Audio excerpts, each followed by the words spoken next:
Canada, America's quiet upstairs neighbor. Or at least they used to be. Because, as you may have heard, there is a major anti-vaccine protest taking place in Canada's capital city of Ottawa right now. Now, anti-vaccine protests are pretty common these days, right? But these protesters are different because they're truck drivers, which means they have trucks. And people with trucks have more power than any other people. They just do. This is like a fact of trucks. Think about it. In every heist movie ever, what do they need to pull off the heist? A truck. Yeah. When a Batman villain tries to shut down the city, they need a truck. Having trucks just gives you the ability to outmuscle people who don't have trucks. And so even though 90% of Canadian truckers are vaxxed, this small minority is still able to cause big problems. They've essentially shut down downtown Ottawa for 2 weeks now. And if you want to know why these truckers are so fired up, well, they're more than happy to tell you. What is the stuff that you can't do right now as a non-vaccinated person? I live in Quebec, so it's a bit more intense than other places in Canada. But look, I can't go skiing, I can't go to Walmart, I can't go to Canadian Tire, I can't go to Home Depot, I can't go to restaurants, I can't go to bars, I can't go to the gym. And because you're not vaccinated, is there stuff you can't do in Canada now? Yeah, I'm like, well, basically, if you want to compare Canada to anything, it's like Hitler's Germany, and we're like the Jews, eh? You see, this is why we shouldn't be banning books. Because now this guy thinks that the Holocaust is when you can't take a shit in a Tim Hortons. I mean, even Marjorie Taylor Greene is looking at this guy like, dude, this isn't anything like the Holocaust. There's no soup here at all. It's actually wild when you think about it, like how many different ways people disrespect Holocaust survivors. Because some people are like, what happened to you didn't happen. And then some people are like, no, what happened to you did happen. And it's happening again to me right now because I can't go skiing. Team. But anyway, the point is these truckers and their supporters feel persecuted. And when this started, it was just a protest against vaccine requirements for truckers. But it's now grown into a wider movement against all coronavirus restrictions. They want vaccine mandates gone. They want mask mandates gone. They want to be free to sneeze into strangers' mouths again, like the good old days. But blocking traffic in downtown Ottawa hasn't done the trick.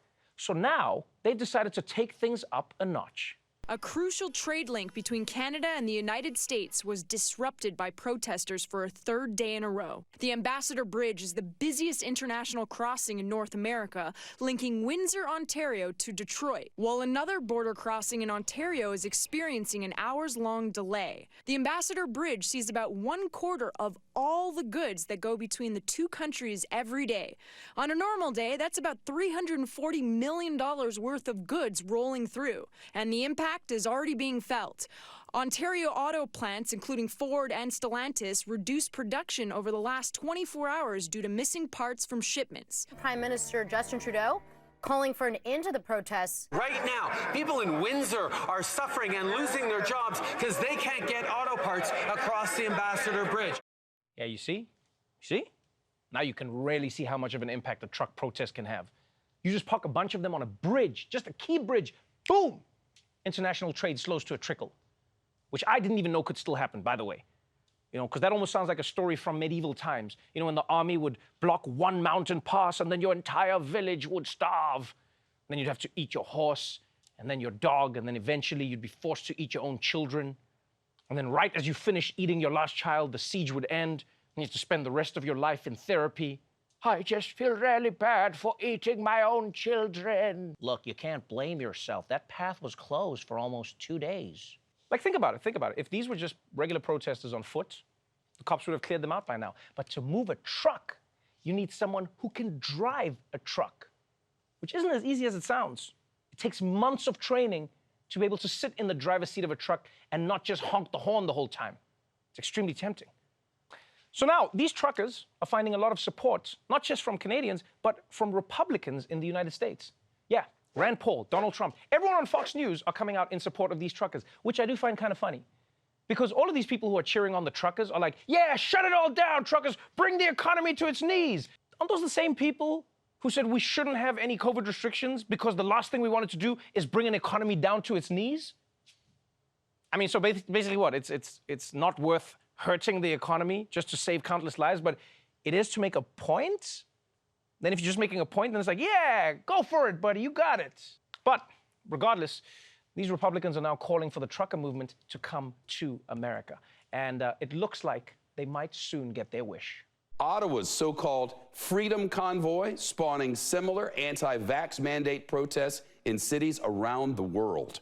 In Australia, protesters assembled outside the Capitol building, many waving Australian flags and signs asking for freedom.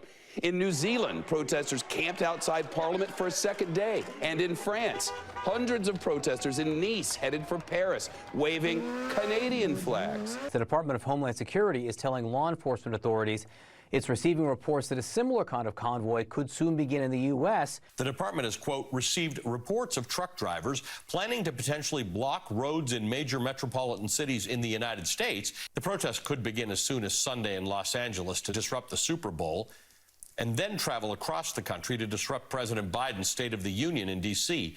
on March 1st. Whoa. These guys want to disrupt the Super Bowl.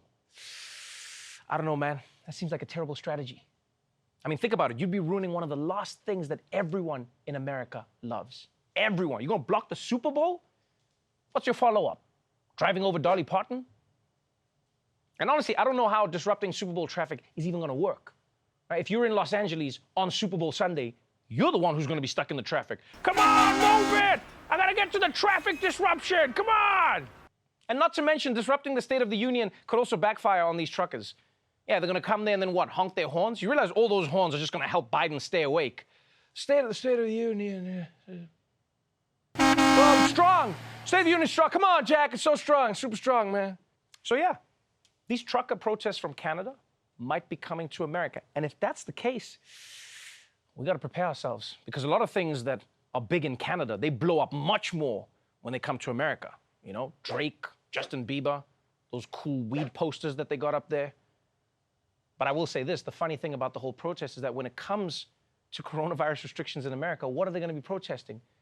There's not a whole lot left, right? I mean, coronavirus isn't over, but everyone has already started to act like it is. Businesses are open, schools are in session, and even the bluest states are getting rid of mask mandates. So I guess what I'm saying is, congratulations, truck drivers, you did it. So I guess now there's no need to block the Super Bowl. Please. Unless the Rams start winning, then you block that shit. I bet my house on the Bengals, man. Block everything. You drive on the field, you just block them.